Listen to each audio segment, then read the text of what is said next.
경제하는 사람들의 마음을 읽어보는 코너 호모 이코노미쿠스입니다. 파산, 듣기만 해도 아찔한 말입니다. 더구나 변변한 소득조차 없는 노년에 찾아오는 노후 파산은 생각만 해도 두렵습니다. 자, 미리 대비가 가능할까요? 김동엽 미래에셋 투자와 연금센터 상무에게 들어보겠습니다. 네, 상무님 어서 오십시오. 네, 안녕하십니까? 그 얘기 들어보면 정말 하다가 뭐 칠순에 빚쟁이 된다 뭐 이런 얘기도 들리고요. 노후 생활을 갑자기 지금 위기로 몰아넣는 리스크, 주범. 좀 어떤 걸 좀 볼 수 있을까요? 크게 한 5가지 정도를 짚어볼 수 있을 것 같은데요. 가장 이제 큰 게 뭐냐면 은퇴 후 준비 없는 창업을 하다가 파산을 하는 경우가 있어요. 그래서 은퇴 창업 리스크가 큰 부분을 차지할 수 있을 것 같고요. 네. 두 번째는 이제 금융 사기를 당하는 경우. 보이스피싱. 뭐 그런 형태죠. 네. 금융 사기를 당하게 되면 가지고 있는 금융 재산을 다 잃어버리는 경우들이 생기기 때문에 그런 문제가 있고요. 세 번째는 중대 질병으로 인해서 목돈이 들어가다가 이걸 감당 못하는 경우들. 밥보다 약을 더 많이 드시는 분들. 그렇죠. 그런 것도 있고요. 네 번째는 이제 황혼의 이혼을 하는 경우. 그런 경우에 재산 분할이나 이런 이슈들로 인해서 문제가 생기는 경우가 있고요. 다섯 번째, 이것 가장 요즘 심각하다고 이야기를 많이 하시는데 성인 자녀 리스크. 자녀 리스크. 네. 성인이 됐는데도 독립하지 않고 있는 자녀들. 또 자녀들이 와서 뭐 달라 하다 보면 노후 자금을 다 가져가는 그런 문제들도 또 심각한 문제 중에 하나인 것 같습니다. 정말 이런 리스크 때문에 뭐 개인 파산 신청이 늘어난다라든지 정말 어르신들이 겪고 있는 그런 어려움들이 있어요. 실질적으로 이제 은퇴 후 준비 없는 창업을 했다가 이제 부도가 나거나 이런 경우도 생기게 되면 투자한 자금만 잃어버리는 게 아니고 대출을 받아서 투자한 경우도 있잖아요. 그러면 이제 대출 자금들을 회수하기 위해서 다른 자산들이 이제 금융회사들이나 돈 빌려줄 수 있는 채권자들이 압류를 하게 되게 되면 그 자산들이 압류가 들어오게 되고 그러면 소중한 노후 생활비 재원 중에 일부들도 압류가 되게 되면 생활 자체가 되게 공공해지는 경우가 발생할 수가 있습니다. 네. 오늘 상무님이 어떤 말씀 해주실지 짐작이 되네요. 그 압류로부터 그러면 내 자산을 지키는 법, 전략, 맞습니다. 어떤 게 있을까요? 대표적으로 이제 국민연금을 수령하시는 분 같으면 국민연금 안심통장이라는 게 있습니다. 그런 통장을 가입하는 걸 한번 좀 고려해 보시는 게 되게 좋을 것 같습니다. 그러니까 국민연금도 압류를 당할 수가 있나요? 국민연금이라는 것들은 법적으로는 압류를 못하게 돼 있긴 하지만 이제 국민연금을 수령해서 일반 통장에 넣어놓으면 그게 국민연금인지 아니면 그냥 있는 돈인지를 구분하기가 쉽지 않아서 해당 통장에 압류가 들어왔을 때 또 소명을 해야 되거든요. 그 절차가 이제 법적으로 그렇게 잘 모르는 사람들 입장에서는 복잡하기도 하고 그러니까 아예 압류가 안 되는 통장에다가 국민연금을 수령하면 그러면 이제 압류가 안 되잖아요. 그 대표적인 통장이 이제 국민연금 안심통장이라고 보시면 됩니다. 국민연금 안에도 종류가 좀 여러 가지잖아요. 노령연금 등등 이런 거 다 해당이 되는 거예요. 국민연금의 종류의 대표적인 게 노령연금이 있고요. 이제 노령연금을 받으시는 분이 이혼을 했을 때 받는 게 분할연금, 돌아가셔서 받는 유족연금, 뭐 장애를 당해서 받는 장애연금 이런 것들도 다 이제 안심통장에 들어갈 수 있고요. 일시금 형태로 받는 거는 과거에는 안 됐었는데 반환일시금도 최근에는 이제 또 안심통장에 입금할 수 있게끔 되어 있다고 보시면 됩니다. 네, 뭐 국민연금 많이 받는 분들 그런 분들은 그냥 그 돈을 다 안심통장에 넣으면 압류로부터 다 보호받을 수 있는 겁니다. 뭐 그랬으면 참 좋을 것 같은데 한도는 좀 정해져 있는데요. 국민연금 안심통장에 한 번에 이체할 수 있는 금액은 185만 원까지 입금을 할 수가 있습니다.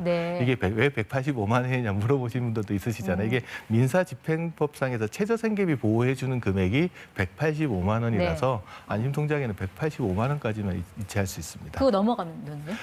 만약에 이제 그런 분이 국민연금 수령자 중에 많지는 않은데 혹시나 넘어가게 되면 185만 원까지는 안심통장으로 이체를 하시고 초과 금액은 다른 통장으로 수령을 하시는 방법을 취하게 되면 됩니다. 네, 자 국민연금뿐만 아니라 뭐 공무원연금, 사학연금도 다 해당이 될 것 같고요. 맞습니다. 자 노후에 좀 기댈 수 있는 자산하면은 또 연금 외에 퇴직금 있잖아요. 이거 사실 목돈이라 굉장히 큰 금액인데 이거 압류당하면 안 되잖아요. 이거는 어떤 보호 장치가 있을까요? 퇴직금도 일시에 수령하게 되면 그걸 현금으로 가지고 있으면 거기 통장이나 이런 데 압류가 들어올 수가 있습니다.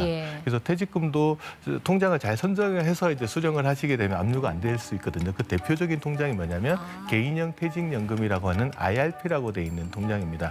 흔히 많이 들어보셨을 거예요. 이제 IRP는 퇴직금 수령하면 저기서 연금 형태로 수령하면 퇴직소득세를 한 30% 정도 감면받는다는 이야기까지는 많이 들어보셨을 텐데 통장에 퇴직금을 넣어놓으면 그 네. 퇴직금은 압류를 할 수가 없습니다. 그래서 혹시나 이건 꼭 지켜야 되겠다 그러면 뭐 예. 세금상의 목적도 있지만 좀 안전하게 지키기 위해서 그러네요. 퇴직금을 IRP에 넣어놓는 것도 좋은 방법입니다. 그럼 내 퇴직금을 IRP에 넣을지 아니면 일시금을 받을지 이거는 내 개인이 선택할 수 있는 건가요? 나이에 따라 좀 다른데요. 55세 이전에 퇴직하시는 분은 IRP로 퇴직금을 의무적으로 이체하는 게 법으로 정해져 있습니다. 예. 그런데 55세가 넘어가시는 분은 현금으로 일시에 수령하실 수도 있고 그 금액을 IRP 계좌로 넣어서 수령하는 것도 가능한데 IRP로 선택을 하시면 압류가 안 되는데 일시 수령할 때는 압류가 될 수도 있으니까 그 부분 고려하셔서 네. 선택하시는 게 좋을 것 같습니다. 그렇군요. 오늘 3가지 통장이라고 말씀하셨으니까 네네. 지금 통장 하나 더 남아 있습니다. 네, 맞습니다. 자, 이번엔 네. 어떤 건가요? 이제 자영업자분들 많으시잖아요. 자영업 하시는 분들 입장에서 이게 퇴직금 재원이나 뭐 목돈을 마련하기 위해서 가입하는 게 노란우산공제라고 있습니다.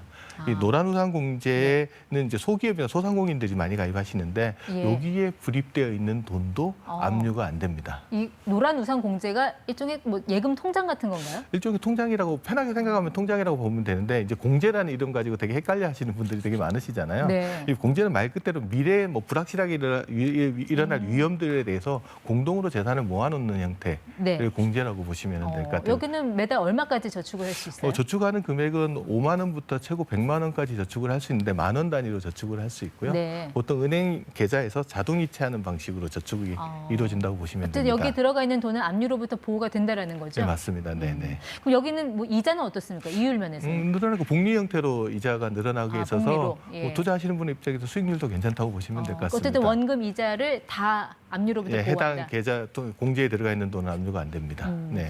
공제라는 이름이 붙은 거 보니까 이게 뭔가 좀 소득 공제 혜택이 있는 것 같은데 그 혜택은 좀 어떻게 돼 있어요? 어원은 조금 다르긴 하지만 네. 소득 공제가 있는 거는 맞고요. 이제 소득 공제가 어느 정도 해주냐 그러면 자영업자 같은 경우에는 이제 개인인 경우에는 이제 그 소득 규모에 따라 다른데 소득이 4천만 원 이하인 경우에는 한 500만 원까지 소득 공제 받을 수 있고요. 네. 4천만 원에서 1억 원 사이면은 300만 원, 1억 원 이상 소득 되시는 분 같은 경우에는 200만 원까지 공제를 받으실 수도 있습니다.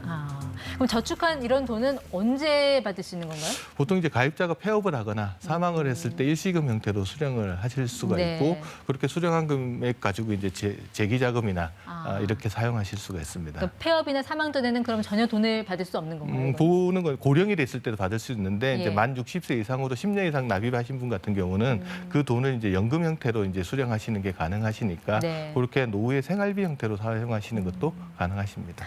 노후에 찾아오는 그런 리스크들을 뭐 완벽하게 대비를 할 수는 없겠지만 이런 어떤 노후 파산으로 가지 않기 위해서 가져야 될 뭐 마음 자세 같은 거 좀 어떤 걸 좀 조언을 해주실 수 있을까요? 설마 나한테 이런 일이 일어날까 이런 생각 하시지 말고 최소한의 생활비 규모 정도는 안정적으로 수령할 수 있는 계좌 같은 것들을 오늘 설명드린 그런 계좌 같은 걸 준비해 두시면 그래도 뭐 완전히 예방은 못하지만 네. 그래도 최소한의 삶은 지킬 수 있으니까 그런 준비를 해두시는 게 필요하다고 봅니다. 설마 삿입에 거미줄 치겠어 하는 그런 어떤 막연한 낙관론은 경계해야 된다는 네, 맞습니다. 그런 말씀이시군요.